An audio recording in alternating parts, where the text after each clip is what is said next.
টেক্টরের পক্ষ থেকে আপনাদের সবাইকে স্বাগতম। আজকে থেকে আমরা ওয়ার্ডপ্রেসের উপরে আমরা সিরিয়ালি টিউটোরিয়াল দিতে থাকবো। কিভাবে একটা ওয়ার্ডপ্রেস সাইট নিয়ে কাজ করা যায় এবং কিভাবে হচ্ছে portfolio site, news site, magazine website, বিভিন্ন ধরনের ওয়েবসাইট তৈরি করা যায়, সব কিছু নিয়ে হচ্ছে আমরা টিউটোরিয়াল তৈরি করব। তো আজকে হচ্ছে এই ওয়ার্ডপ্রেস টিউটোরিয়ালের প্রথম পর্ব। তো প্রথমেই আমরা জেনে নিই আসলে ওয়ার্ডপ্রেসটা কি। ওয়ার্ডপ্রেসটা হচ্ছে কন্টেন্ট ম্যানেজমেন্ট সিস্টেম বা সিএমএস, যার দ্বারা আপনি খুব সহজেই একটা কোড না লিখে আপনি আপনার প্রয়োজন মতো ওয়েবসাইট তৈরি করতে পারবেন। এখানে সবকিছু গ্রাফিক্যাল। আপনি বিভিন্ন প্লাগইন থিম ব্যবহার করে আপনি খুব সহজেই একটা ওয়েবসাইট তৈরি করতে পারবেন। তো ওয়ার্ডপ্রেসটাকে আসলে দুইভাবে ইনস্টল করা যায়। একটা হচ্ছে আপনি ম্যানুয়ালি wordpress.org তে গিয়ে গেট ওয়ার্ডপ্রেস, এখান থেকে গিয়ে হচ্ছে আপনি ওয়ার্ডপ্রেসটাকে ডাউনলোড করে নিতে পারেন।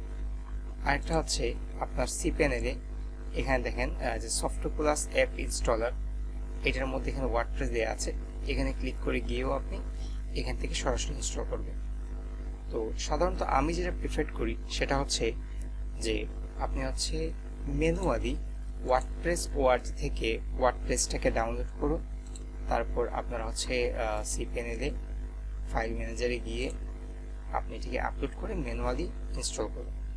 এটা আমার কাছে মনে হয় যে সবচেয়ে বেস্ট অ্যান্ড সিকিউর। তো এর জন্য প্রথমে আমরা যে কাজটা করেছি সেটা হচ্ছে wordpress.org তে গিয়ে আমরা হচ্ছে আগে থেকেই ওয়ার্ডপ্রেস ফাইলটাকে আমরা ডাউনলোড করে রেখেছি। এখন এটাকে হচ্ছে প্রথমে আমরা আমাদের ফাইল ম্যানেজারের মধ্যে আপলোড করে নেব। তো আমরা আপলোড করছি, এর জন্য হচ্ছে আপলোড ক্লিক করতে হবে। তারপর হচ্ছে সিলেক্ট ফাইল থেকে আমি কোথায় ফাইলটা ডাউনলোড করে রেখেছি সেখানে গিয়ে আমরা হচ্ছে ফাইলটাকে সিলেক্ট করব, ডাবল ক্লিক করব অথবা ক্লিক করে ওপেন দিলেই হবে। সো ফাইলটা অলরেডি আমাদের আপলোড হয়ে গিয়েছে। আমরা এখন দিব হচ্ছে go back. So go back দেওয়ার পর হচ্ছে আমাদের এখানে নিয়ে আসলো, মানে ফাইল ম্যানেজারে আমাদেরকে নিয়ে আসছে। এখন আমাদের কাজ হচ্ছে এই ওয়ার্ডপ্রেস যে জিপ ফাইলটি আছে আমাদের সেটাকে এক্সট্রাক্ট করা। সো আমরা এটাতে ক্লিক করব, করে এখানে দেখেন যে এক্সট্রাক্ট আছে, এক্সট্রাক্টে ক্লিক করব, করে আমরা জাস্ট এখানে এক্সট্রাক্ট ফাইলসে ক্লিক করে আমরা এটাকে এক্সট্রাক্ট করে নেব। তো এক্সট্রাক্ট করা শেষ, আমরা এটা ক্লোজ করছি।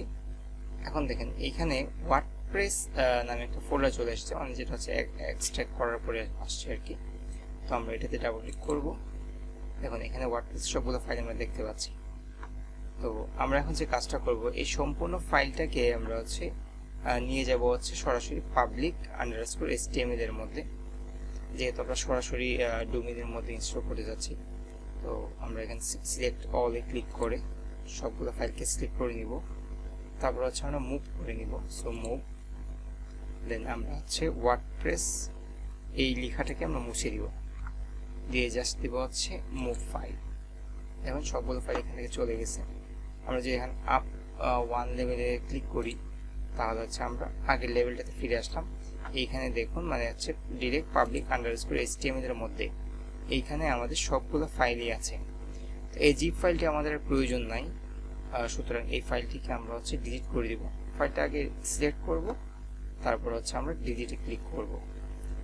এখানে দেখুন একটা অপশন আছে skip trace and permanently delete, মানে হচ্ছে আমি এটাকে কি পার্মানেন্টলি ডিলিট করে দিতে চাচ্ছি কিনা। তো আমি চাচ্ছি যে এটা পার্মানেন্টলি আমি ডিলিট করে দিই। তাহলে আমরা এখানে টিক চিহ্ন দেব, দেওয়ার পর দিব হচ্ছে কনফার্ম। সো ফাইলটি এখান থেকে ডিলিট হয়ে গিয়েছে। এখন আমরা এটাকে ইনস্টল করব। আমাদের ফাইল আপলোড করার কাজ শেষ, এখন হচ্ছে ওয়ার্ডপ্রেস ইনস্টল করার কাজ। তো ওয়ার্ডপ্রেস ইনস্টল করার জন্য আমাদের ডাটাবেস প্রয়োজন পড়বে, ডাটাবেস ইউজার নেম প্রয়োজন পড়বে এবং পাসওয়ার্ড প্রয়োজন পড়বে, যেটা আমরা পর্যায়ক্রমে তৈরি করে নেব।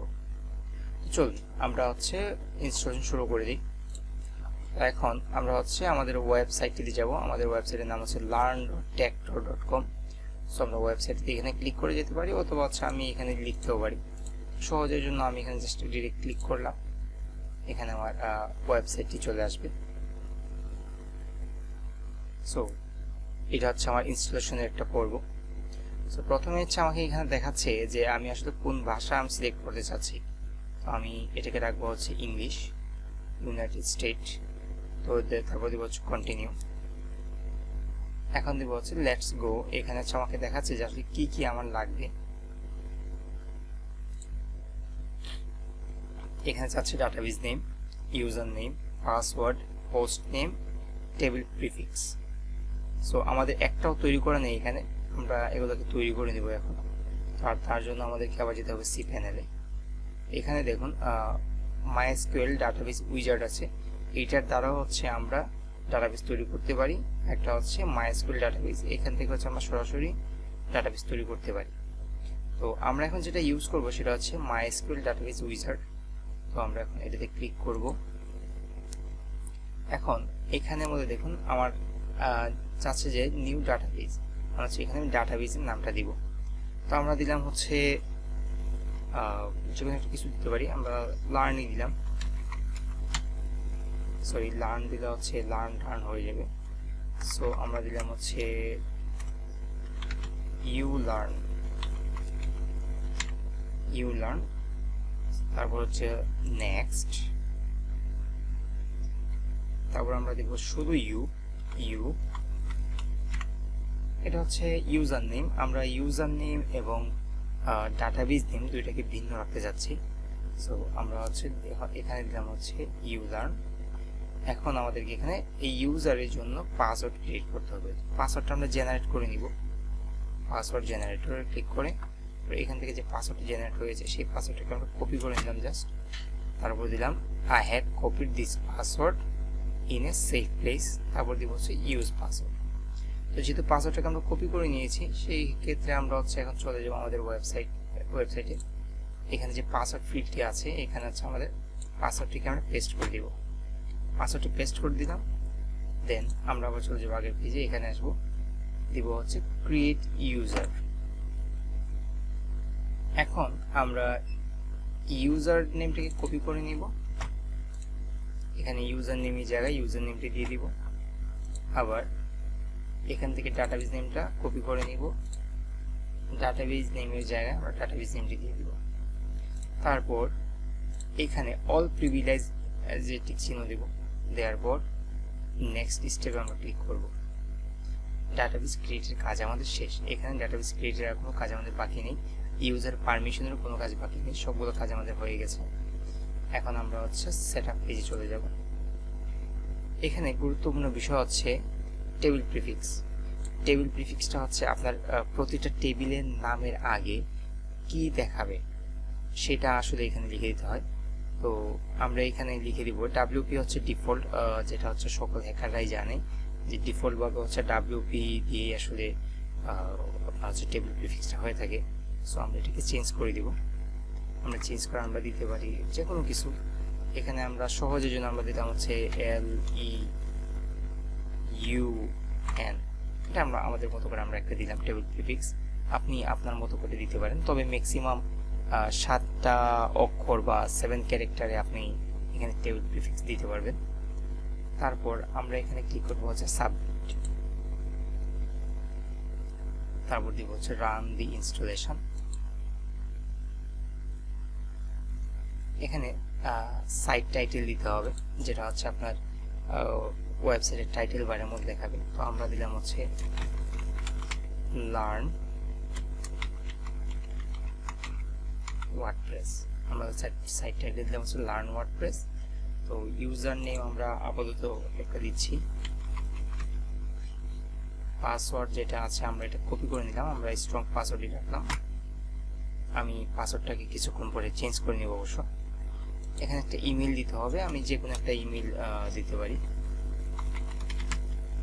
এখানে দিলাম হচ্ছে admin@example.com। আমি এখানে দেখেন একটা অপশন দেখাচ্ছে সার্চ ইঞ্জিন ভিজিবিলিটি। যদি আমি চাই যে আমার এই ওয়েবসাইটটাকে এখনই গুগল ইন্ডেক্স করুক, সেই ক্ষেত্রে এখানে টিক চিহ্ন দেওয়ার কোনো প্রয়োজন নাই। কিন্তু আমি যদি না চাই যে আমার কাজ শেষ হওয়ার আগ পর্যন্ত গুগল আমার সাইটটাকে ইন্ডেক্স না করুক, সেই ক্ষেত্রে আমি এটাকে টিক চিহ্ন দিব। যখনই আমি এটাকে টিক চিহ্ন দিলাম, তখন থেকেই হচ্ছে গুগল এখানে আর কোনো কিছু করতে পারবে না, বা গুগলকে পারমিশন দেয়া হবে না এখান থেকে যে তুমি আমার ওয়েবসাইটটাকে ইন্ডেক্স করো। তো আমরা চাচ্ছি না যে আমাদের এই ওয়েবসাইটটিকে এখন গুগল ইন্ডেক্স করুক। তো আমরা এখানে ক্লিক করব হচ্ছে ইনস্টল ওয়ার্ডপ্রেসে। এটি একটু সময় নিতে পারে ইনস্টল হওয়ার জন্য। অলরেডি আমাদের ইনস্টল হয়ে গেছে। এখন আমরা হচ্ছে লগ ইনে ক্লিক করব। সো আমাদের ইউজার নেম দিয়েছিলাম হচ্ছে লার্ন, আমরা এখান থেকে হচ্ছে লার্ন। তারপর আমরা যে পাসওয়ার্ডটি দিয়েছিলাম সেই পাসওয়ার্ড এখানে পেস্ট করে দিলাম। তারপর দিব হচ্ছে লগ ইন। এই দেখুন আমাদের ওয়ার্ডপ্রেসের ড্যাশবোর্ড চলে এসেছে। তো আগামী পর্বে আমি আপনাদেরকে ওয়ার্ডপ্রেসের এখানে ড্যাশবোর্ডে যা যা আছে সব কিছু সম্পর্কে আপনাদেরকে একটা পূর্ণাঙ্গ ধারণা দেওয়ার চেষ্টা করব। তার পরবর্তীতে হচ্ছে আমরা একটা একটা অপশন ধরে ধরে আমরা কাজ করার চেষ্টা করব এবং আমরা হচ্ছে পর্যায়ক্রমে শিখব। এবং আমি যেটা আপনাদেরকে সাজেস্ট করব, আপনারা যখন টিউটোরিয়ালটি দেখবেন একটা একটা করে, তখন আপনাদের অবশ্যই একটা যদি ওয়ার্ডপ্রেস সাইট থাকে লাইভ, সেই ক্ষেত্রে অনেক উপকার হবে। সেই ক্ষেত্রে আপনারা খুব সহজেই ওয়ার্ডপ্রেসের যে কাজগুলি আছে সেই কাজগুলিকে প্র্যাকটিস করতে পারবেন।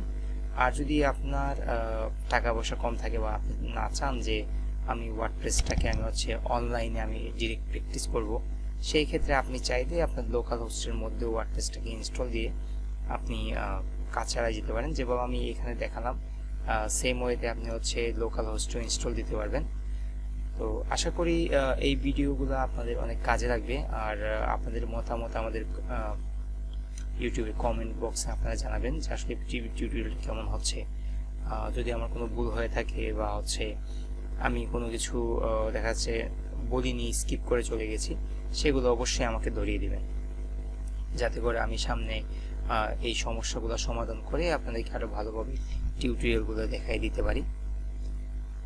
তো আমরা হচ্ছে নেক্সটে আরো কিছু জিনিস শিখবো, যেগুলো হচ্ছে যে কিভাবে ওয়ার্ডপ্রেসে এসইও করতে হয়, ওয়ার্ডপ্রেসের ওয়েবসাইটে কিভাবে সিকিউর করতে হয়, ওয়ার্ডপ্রেস ওয়েবসাইট কিভাবে হচ্ছে আপনার হ্যাকিং থেকে বাঁচানো যায়, এগুলো নিয়ে হচ্ছে আমরা সামনে আরো অনেকগুলো টিউটোরিয়াল বানাবো। যেহেতু এটা একটা সিরিজ টিউটোরিয়াল বানাচ্ছি, সেই ক্ষেত্রে আমরা বলতে পারি ওয়ার্ডপ্রেস নিয়ে আসলে আমি যা জানি সব কিছুই আপনাদের সাথে আমি শেয়ার করব।